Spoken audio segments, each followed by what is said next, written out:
So today we're down here in Westport in Kansas City. We're right here at the corner of Westport Road and Pennsylvania. Westport is one of my favorite places in Kansas City. It has so much history attached to it, and I always love coming down here and walking.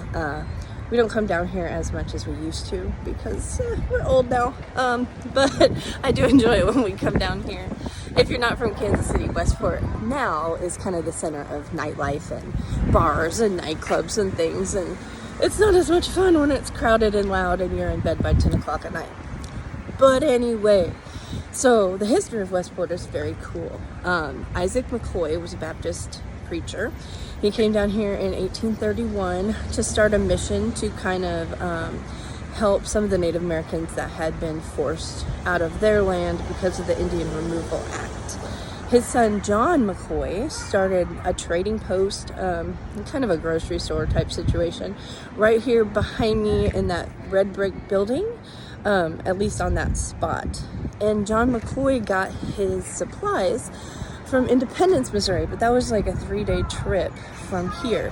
So he eventually convinced the river captains to stop at a little outcrop down on the Missouri River, which people then started calling the city of Kansas, which of course then turned into Kansas City. So John McCoy is known as the father of Kansas City because he wanted to not have to drive as far for his supplies.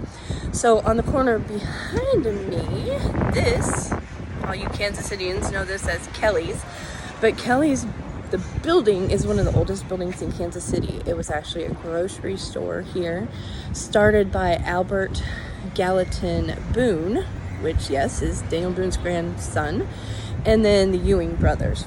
So all of this was built up because Westport was actually named Westport because it was the westernmost port before you were basically in Kansas territory. And so this was one of the last stops of civilization before you head out on either the Santa Fe, California, or Oregon trails.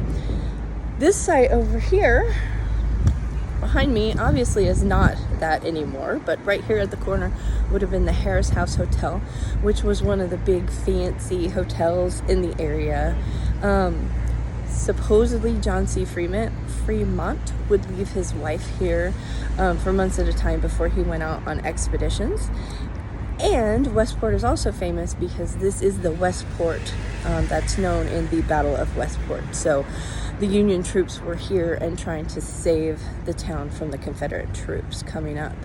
And on that Harris House Hotel, on the roof, it was one of the tallest buildings around. That's where the Union soldiers set up their command posts. And they could actually look south and see the whole entire battle play out. So this is a really cool area. We'll definitely do more of the history down here.